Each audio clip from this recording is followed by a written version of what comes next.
Assalamu alaikum, Khawateen Hazrat. Waseem Ahsan welcomes you to lecture number 43 of Marketing for Nonprofits, MKT728, at the Virtual University of Pakistan. The topic of learning is going to be developing organizations. And this goes without saying that I'm referring to developing the marketing organization as part of the overall setup.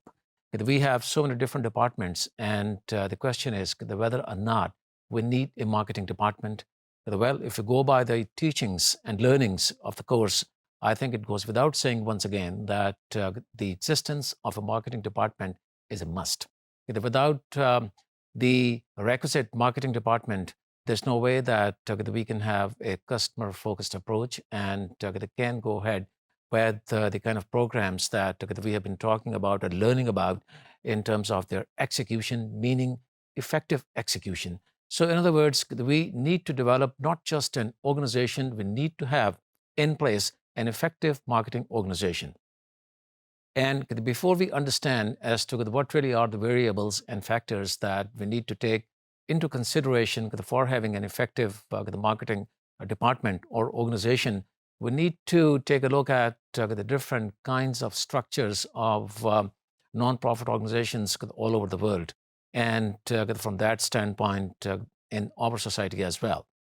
We know that there are the multinational nonprofit organizations, and we also are knowledgeable of the fact that we have nonprofit organizations operating within our society. They exist with the very professional setups. Some are highly marketing oriented, some are not marketing oriented. So what really is it that draws that distinction between an organization being marketing oriented and the one which is not marketing oriented? I think without having to go into details, we know by now that it is the competitive market position that really enables an organization to become marketing focused or marketing oriented at least, because it is the competitive pressures that brings the best out of an organization in terms of its marketing skills and abilities. By putting together those skills and abilities, the organization goes ahead with formulation of very strategic programs and then their execution. There are three different types of the big organizations. If I start talking with the big ones and then, coming down to the ones which are not as big, we have international organizations on the nonprofit side, then we have globalized organizations, and then we have the multinational organizations. The terminology of the multinational can be generalized for an organization that happens to be existent all over the world. If not all over the world, say in many different countries of the world. But there's a distinction between a globalized organization and a multinational organization. Like I said, there is a type which also is known as export-oriented organization. Let us start talking about the export-oriented organization. What really is it, and what is its character that sets it apart from a typical multinational organization? This is an organization which is situated in its home country. Say, for example, somewhere in the Western Hemisphere. And this is an organization that has a department consisting of the marketing specialists. And they are the ones who go to different countries, look at the different needs, meaning social needs, and then come up with compatible programs.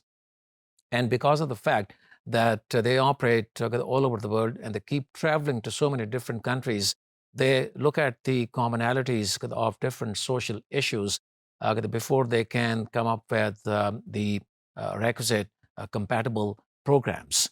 And this team of specialists is the main resource in terms of the marketing, the people that the export driven organization has at its disposal. So, in other words, this is an organization that doesn't really have its offices elsewhere in the world. They may have associates by way of having certain local entities, but the fact remains that they operate from the headquarters that can be anywhere in the world. Then we have what we call a globalized organization. This is an organization that looks at the whole world as a global village. They think that the whole world is the one single monolithic market. And because of its being the one huge block, they don't really have to come up with the different sets of strategies for different countries. Now, for the simple reason that all countries are alike, their social needs are alike, and therefore the responses that they come up with are the ones that happen to be standardized. And then we have what we call a typical multinational organization. This is an organization that has its offices in so many different countries of the world. And those offices could have a lot of autonomy. They, in other words, have a lot of independence because they basically exist in response to a particular social need in any given country. And they are mindful of the fact that the countries are different in nature. They have the different social cultural setups. They are very different in terms of their political philosophy, and they have different economic structures. And therefore, they need to have their offices in different countries in order to be responsive to the particular social needs and the problems that plague different countries. They have a lot of the local staff. They do use their expertise generated in one particular country applicable in another. So this is not to say they operate in different countries in silos or in total isolation of each other. They do try to learn from the experiences they generate in different countries. And that, as a matter of fact, makes them very versatile kind of organizations that they do take a look at the different social issues as a global problem. For example, family planning or anti-smoking. But then you see at the same time, they also take a look at these social issues from different social cultural perspectives. And that is precisely the reason they get into things like different kinds of the marketing research, the models that are tailored to reveal some interesting and vital findings in relation to the markets they operate in.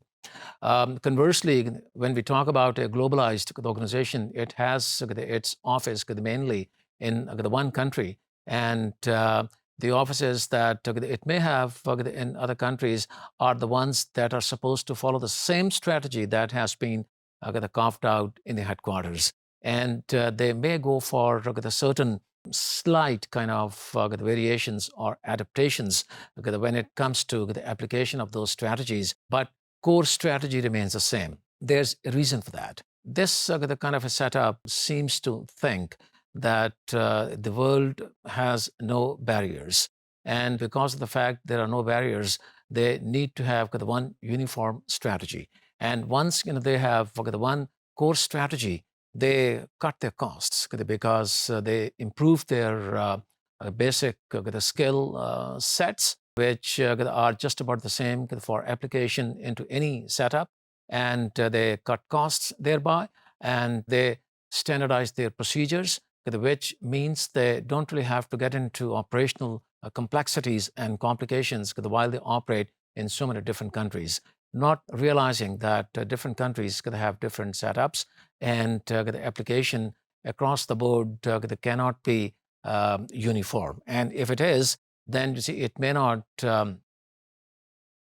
attain the kind of results a good organization should really look for, because of the fact they paint everybody with the same brush. Coming back to multinationals, typical multinationals in the context of nonprofits, let me tell you, these are the organizations that are very clear about the one particular fact that despite there being not many barriers, they do not believe in the fact that there are no barriers. They think even if the barriers could have minimized, different countries could have the different forms and shapes. And their systems in terms of their social, cultural, and economic and political setups are very different from each other. They go on to believing that it is not just these systems that make one country differentiated from another, but within the country, there are so many different regions. And because of those different regions, there could be so many different sets of the variables that they need to take into consideration before they launch a program for that particular region. And the fact is, it is because of so many different ethnicities that are the basic reason for differentiation among the different regions of one particular country. Actually, they believe that it's not just the socio-cultural or economic or political setup that really make them differentiated in terms of some special character. The fact is there are the different rules and regulations that define the different countries, and they have to respond to those rules and regulations when it comes to their own policies. And then strategies that flow out of the overall policy framework and their marketing objectives. And therefore, they go on to believe that the similarities which a globalized organization may think exist among all countries of the world are not there, because those similarities may exist in high income or middle income countries that have a lot of similarities. For example, all the European countries or the countries, rather I would say a couple of countries in North America. But in the low income countries, there are so many different particular idiosyncrasies in terms of different systems. And we know those social cultural systems. And therefore, there is a need for having the different companies in different countries, or rather organizations, or their independent offices with a lot of autonomy that operate in different parts of the world. And those different parts in terms of countries also have to be looked at entities that may have within themselves differentiations in terms of their social cultural setup, and also in terms of political and economic the variables, because there are regions within a country which are very backward. There are the parts of the country which are backward, and there are parts which are kind of the more forward-looking. And therefore, we need to be very sensitive to the fact that what could be the marketing strategies most suitable and compatible with different regions given one particular country. So we can say that basically there are two kinds of organizations that are dominant in the world. The one is the globalized organization, and the other one is a typical multinational organization.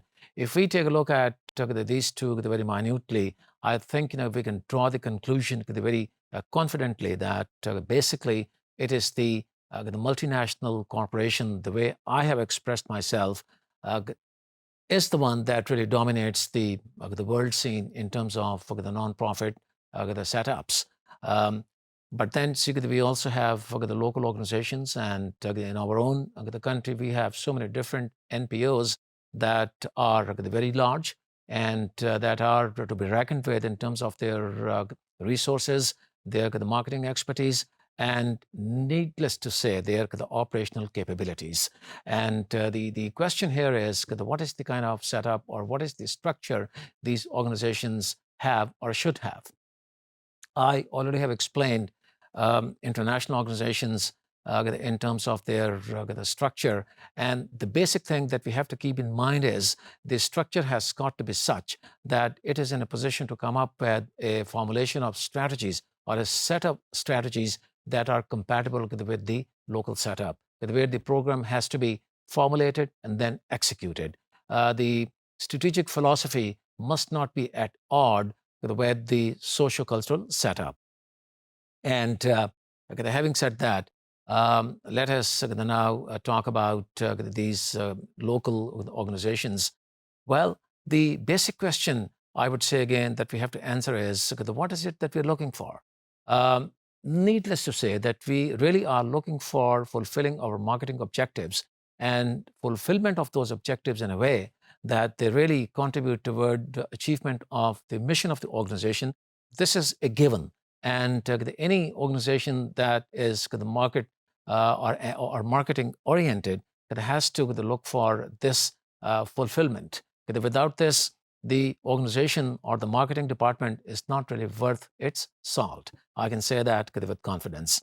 And therefore, the question that arises in addition to the basic given that we have to have a department or a marketing setup that looks for fulfillment of the mission of the organization, we also need to look at variables like whether we should go for an organization which is kind of independent in terms of its so many different sites within the country, or do we need to have a central control? In the meaning, should we have a centralized organization in the local context, or should we go for an expanded organization, which is a set of or a combination of so many different independent units?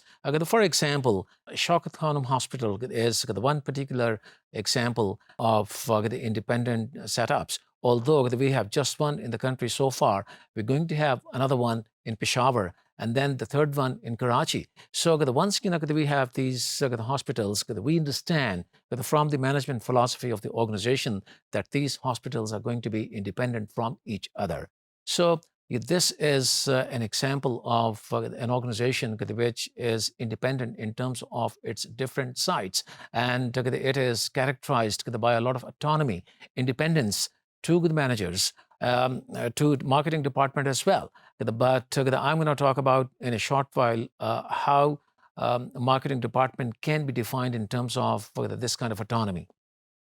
Whether autonomy is the answer to everything, or we should have some kind of the coordination between and among different units that the organization may have as part of the overall organization. So back to the basic question, what is going to be the level of autonomy and independence, and what are the kind of controls that we want to exercise when we are running an organization?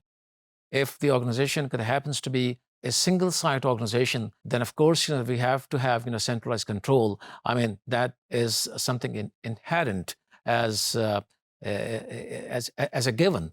And we also could have the marketing department which is responsible for executing all the programs. What is the structure of this particular department? Again, is a function of the number of products that we are dealing in. I'll be talking about that as well. But the basic premise here is that we need to come up with a structure which is most compatible with the nature of a given program or a set of programs that we may undertake from time to time. If we are a single product company, meaning a single program company, of course we have to have just one marketing department characterized by the one marketing manager or director, having people underneath him with their respective specializations. Conversely, if we have an organization which offers more than one product, and programs are diversified in the terms of their basic nature, then of course we should have different the marketing sections, if not departments, and those sections can be characterized as different product-oriented marketing sections. I will talk about that with the help of a graphic presentation when I show you different structures.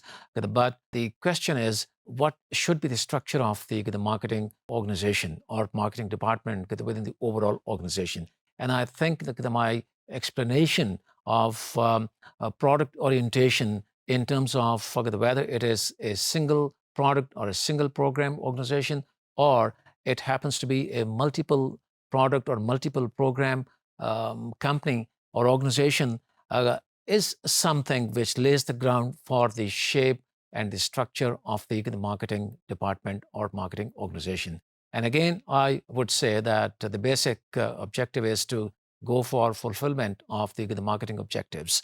And orientation in terms of the marketing is so significant that any organization which is operating within a competitive um, environment has to feel a competitive pressure, in turn coming up with a marketing organization which can respond to the competitive pressures. And we know that competitive pressures are created by there being organizations that are similar in nature, uh, by organizations that may not be similar in nature, but similar in terms of raising funding for themselves.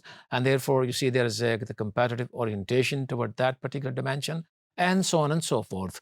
The point is that competitive orientation is something which gives us a marketing orientation, and that is something which brings the best out of us in terms of having the rightmost suitable and compatible strategies for our programs. So different the models have different dynamics. You have to be very sensitive to the overall situation we are a part of. Because we have to be sensitive to the structure that presents itself for the organization we work for. And there could be different the kinds of marketing departments, and there is no hard and fast rule. There are no the black and white lines that could be drawn between the different kinds of the setups. As a matter of fact, we also can have a third type of the marketing organization that could be a combination of the independent units having a common marketing platform.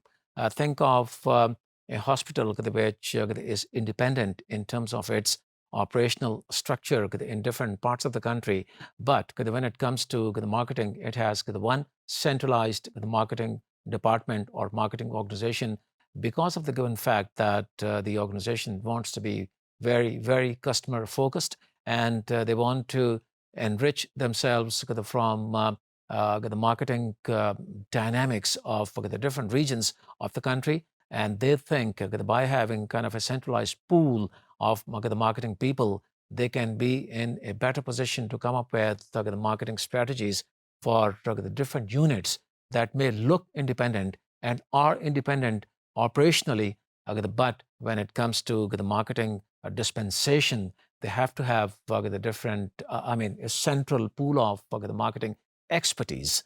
And from there, they apply marketing strategies to different regions. They may have variations of one particular core marketing strategy in response to the various socio-economic setups. But the fact is that the structure of the marketing department is just one monolithic block. It is centralized and the control is very central. Now, this is not the end of it. The fact is that we may still have another variation, which is that in terms of operations, the organization still happens to be a collection of different units. It could be like 20, 25 units. Suppose, for example, if it happens to be a charity organization, again, a hospital, or an organization that operates for human services. So whatever is the ultimate product or program of the organization, it is operationally very diversified. It is independent because all the units could have autonomy and independence. They have their own the managements. They have their own, the boards of directors. They can go to that extent, but they do not have a centralized marketing department. For the given reason that they happen to be that independent, they may also like to have independent marketing departments. And they may seem to think that the customer focus that could be brought about even more mm, uh, uh, effectively if they have localized the marketing teams, because the localized marketing teams can be more effective in generating funds.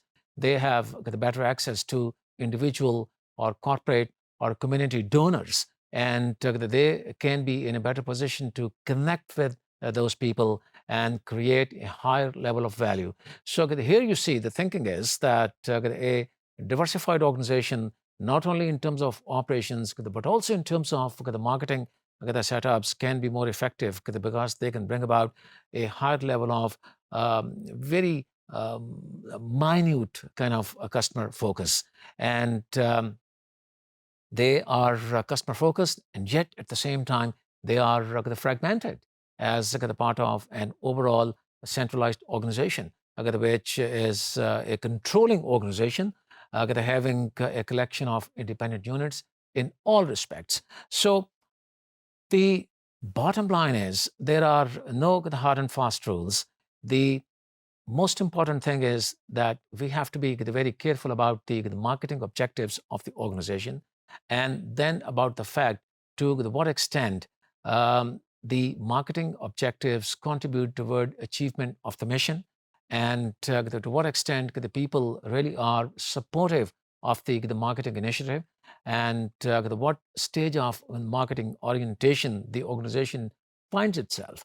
For example, if it happens to be a new organization which is highly marketing oriented, but it may not have a full-fledged marketing department because it does not really yet have access to a first-class marketing human resource, and it takes time before you develop the kind of culture that attracts good people and absorbs a greater number of people by being a platform that is very, very inclusive because it has everybody from every other discipline. It has people from not just the marketing, the people from sales, advertising, marketing research, and then other disciplines. We are restricting ourselves to the just marketing for the time being, and therefore I'm concentrating on the marketing organization, which happens to be a part of the overall nonprofit organization. So the extent to which the marketing department plays a role in helping the overall organization achieve its mission defines the structure of the marketing department or marketing organization. No hard and fast rules, no black and white lines. It could be anything.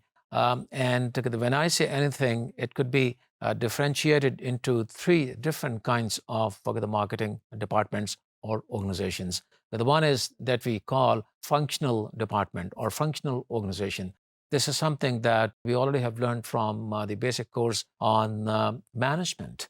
And the other type that could be product oblique service oriented the marketing department. And the third is the customer driven the marketing department. Now, what is it that draws this kind of a distinction that I've talked about is something that I already have expressed in so many different words. But to summarize all that, I would say that the functional orientation is something that is very traditional. And that is something that is found in every discipline of the organization. It is not particular to the marketing department. It is something that we may find in any other department, for example, production, operations, the purchasing, so on and so forth, also in accounting and finance.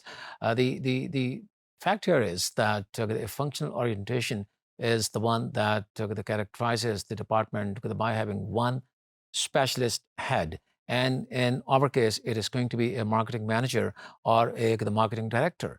And underneath this, the marketing head, we have the people working for advertising and communications, people working in the marketing research, and the people working in maybe public relations and so on and so forth. So depending on the intensity of any given function within the marketing department, we have different sections manned by different people. Now, these sections they may have just one person, meaning one individual, or these sections they may have more than one person, again, depending on the intensity of the function. If the organization happens to be highly communications oriented because it is dealing with a program which requires a lot of communications in terms of traditional communications tools and also in terms of the social media. Then you can well imagine the strength of people within this particular section because they are going to be a collection of not just traditional marketing people but also the digital marketers. And therefore, how many people you have within one particular section, which is the one aspect or one part of the overall marketing department is a function of the intensity of that particular set of activities. Um, there are certain advantages attached to this kind of structure. I think it goes without saying that we have the one specialist sitting as the head of the department, and then we have individual experts who report to the head of the department. And by having that kind of a setup, any organization, may that be nonprofit or a commercial marketing organization anywhere in the world, can derive benefits like scale economies because you have specialists working for their respective fields and they work on those particular activities day in and day out. Whether they're working on the one program or the more than one program, or if they keep jumping from one program to another in a sequence. So whatever is the case, scale economies is something that is one of the prime benefits of this kind of a structure. Then we have synergies of the different skills. When you have a collection of different specialists by working together, they support each other. You pick up the threads from where the other guy has left them, and you could make the process seamless, without any disturbances, disruptions, and any undue problems, thereby gaining synergies, which again translate in terms of the scale economies, because you are economizing on the different specialties that by working together create a setup which is synergistic, which is very supportive of each other, which supplements each other's activities, and at the end of the day, it gives you economies. And therefore, we stick to this kind of a marketing orientation until the time that we diversify as a nonprofit organization. So when do we diversify and how do we diversify? I think the answer to that question is not difficult. If you happen to be a hospital, for example, you may like to get into the different, the kind of a specialization. If you are into the orthopedics, you may like to get into the childcare, and that may have the different dynamics in terms of the medical science and the medical field, and thereby making it essential for the hospital to have a different department with a different kind of orientation, they're having different operation strategies, and in turn demanding different kind of a marketing structure or a setup. So in other words, what I'm saying is when you have more than one product or more than one program, you may have the product orientation or the service orientation toward shaping up your marketing organization. And this is a little different from the functional orientation because it basically stems from their being an organization that is dealing with the different programs and the different the marketing objectives.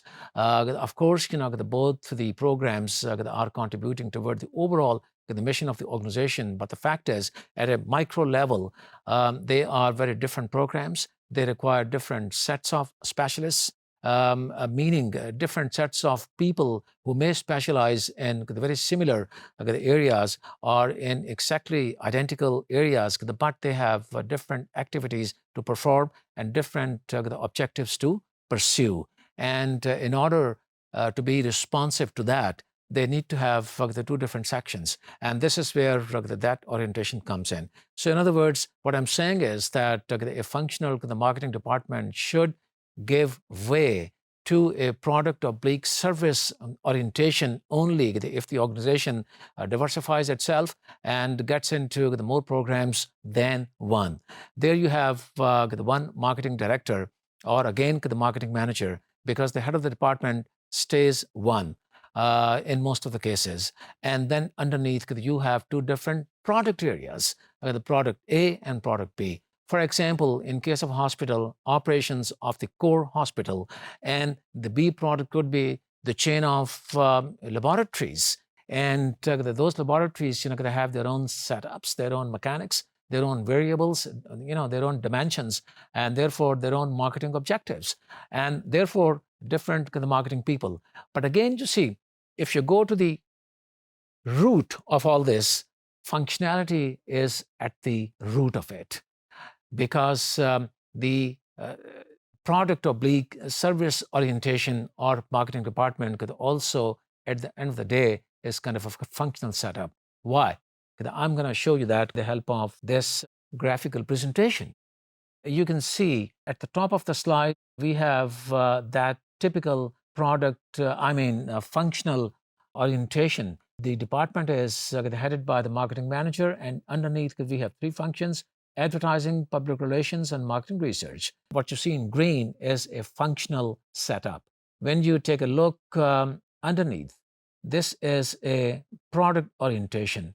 And here you see we have marketing manager sitting right on top, and then underneath we have two different products, product A and product B, just like I explained a short while ago. Under product A, you have the same functions: advertising, public relations, and marketing research. And a copy of that, or a mirror of that, underneath product B. So we can say that we have two different sections within the overall marketing organization or department that are responsible for two different products, because they are approaching two different markets. And when they approach two different markets, they are dealing with different segments of those respective markets. But then, like I said, at the root of it is the functionality. And when we take a look at those functions being performed by specialists who are part of those two respective sections, they are performing the same functions. And the benefits that we derive here as well are the ones that are characterized as scale economies, synergies of different skill sets, and then specializations in the different the areas. And we create such a pool of skill sets that we are in a position to look after not just two products, which happen to be the existing products of the organization, but we are prepared to take on the future challenges as well. There are certain advantages which are very significant to look at, in addition to the ones that I just talked about. As a matter of fact, that I talked about just the moment ago are the ones which basically stem from the functionality of the functions. But when we are dealing with a department that is product or service oriented, we have a much bigger department. I think it goes without saying. Again, you see, when I talk about the hospital and we take a look at the different departments of the hospital, which are the different programs, and thereby demanding different the marketing sections, we can well imagine the diversity that we see within the marketing department. And therefore, this particular situation may demand that the marketing manager or the head of marketing has to be a person who is not just a marketing specialist, but who happens to be a person who also is good at general management, because he operates like a general manager. He has many senior managers reporting to him. The functions may become so important that every product area is headed by a product manager who is given the status of an independent marketing manager. So it is a question of the overall marketing director or the head of the marketing dealing with different marketing managers, and there lies the demand for his ability or her ability to have a skill set which is very general, managerial in outlook. And when you have that kind of a marketing department, you deal with the leaders at different levels of a marketing department. And therefore, the marketing department contributes not just toward fulfillment of the marketing objectives and hence the mission of the organization, it also prepares, future leaders. You have leaders working at different levels, and they really can become very important variables in the context of succession planning. And therefore, this is a kind of setup which has its own the merits and advantages in addition to the basic advantages of functionality which um, are there when we have a functional setup. The customer orientation basically is something which you may gain while you have the functional the marketing setup, or when you have a product oriented setup, because the basic thrust of the customer orientation is that the department has to be the customer oriented, and anything that the department does, meaning the programs that the department uh, may plan to put together, have to be the one keeping customer as the prime focus. And all the programs and all the strategies could have to be formulated around the interests of that particular customer or the customer group, thereby making the organization highly customer oriented. The structure, like I have explained with the help of the graphical presentation and in terms of the narrative that I've given you, is the one that we should keep in mind while we are working for a nonprofit organization. And like I said earlier, you may happen to work for an organization which is very well established. It may happen to be a multinational corporation, I mean, an organization. And it may happen to be an organization which is very local in its outlook, in its makeup, and in its registration, and so on and so forth. It may happen to be a large organization, may happen to be a small one, and it may happen to be a one which is just tottering. It has not even started walking, and therefore it needs a lot of support from so many different specialists, and in particular from the marketing specialist or a set of specialists. And if you happen to be a part of that, you have to keep in mind all the challenges that will present you in that particular situation, because you'll be passing through a typical process of a growth structure which is shaping up very organically in response to growing needs of the organization. And conversely, you may happen to be working for an organization which already has addressed all those issues by and large in a huge way. And there are only the certain adaptations which are brought about from time to time.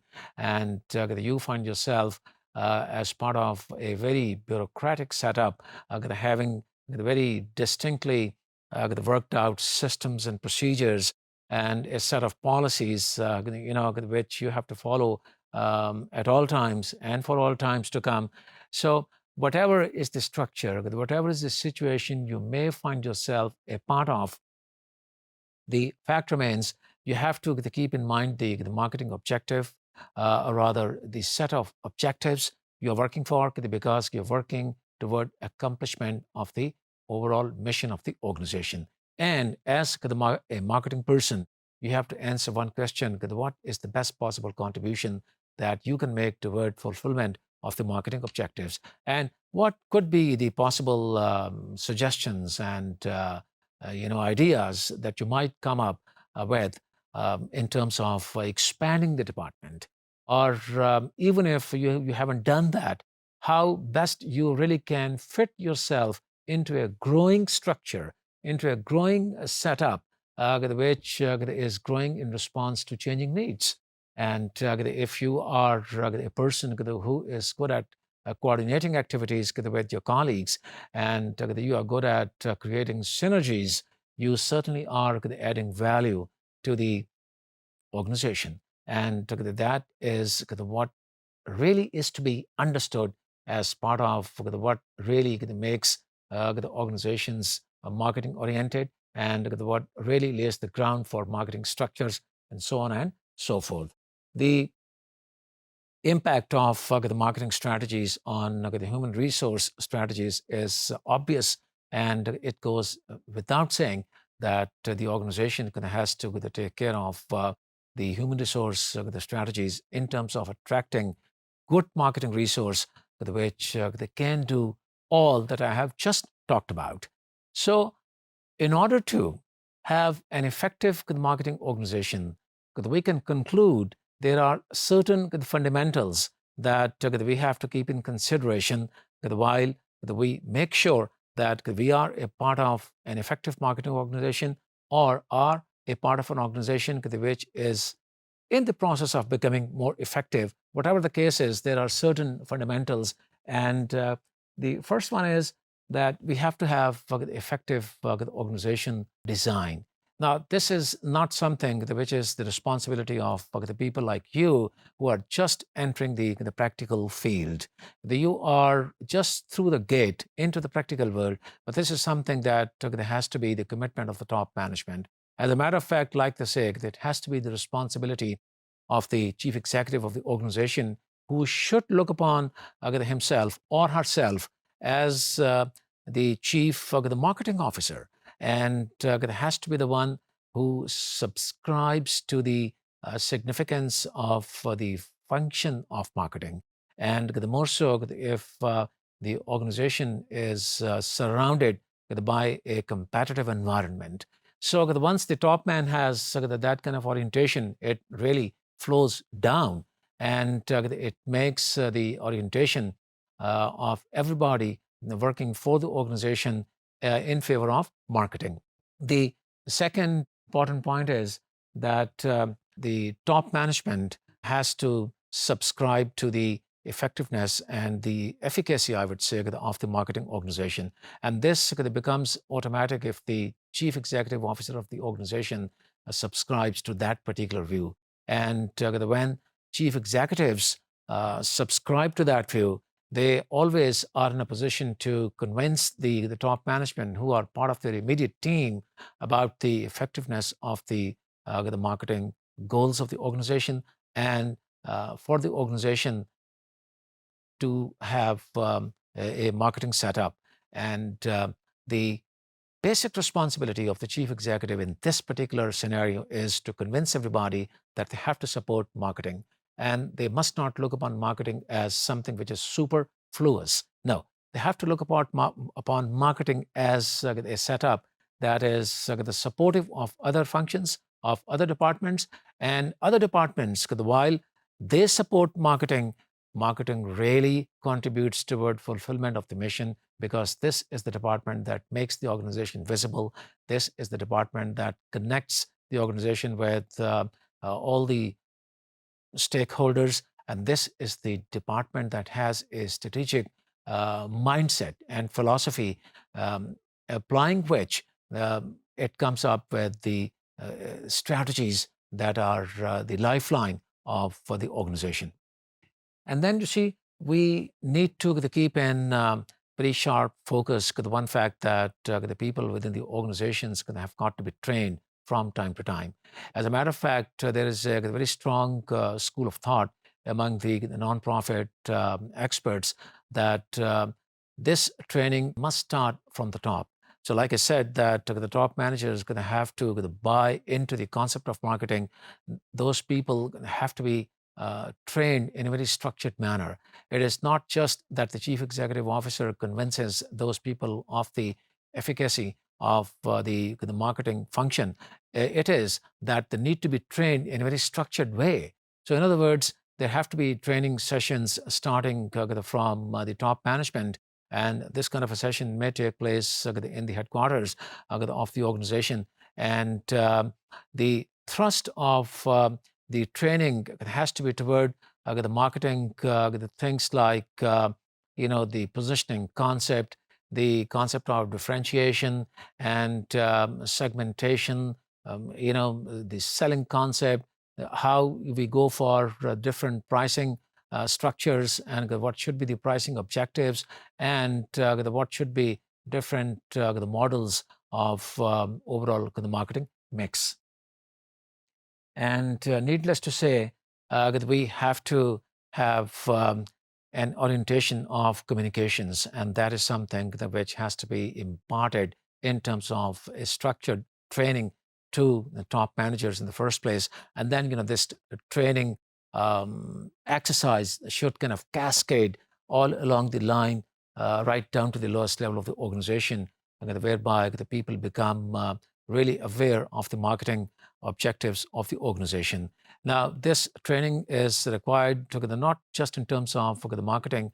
I will hasten to add that the people need training also because circumstances and environments within the organization and around the organization keep changing. And if you take a if you take a good look at the concept of change management, the people have to be prepared to absorb, you see, the changes that you may foresee, in the future context, thereby creating a level of preparedness of your managers who can embrace and absorb the upcoming changes. And then you see we have a couple of other factors like hiring practices. We need to have the very good hiring practices in place. And I said that just a few moments ago that marketing strategies could have the impact on HR strategies. And we need to hire people who preferably already have the marketing orientation, because they are going to be better performers. They can be among the star performers. And then we must also believe in the concept of rewarding those people who are customer oriented, because they are the ones who are the best hope of the organization of exercising those marketing strategies that we are proud of. Thanks.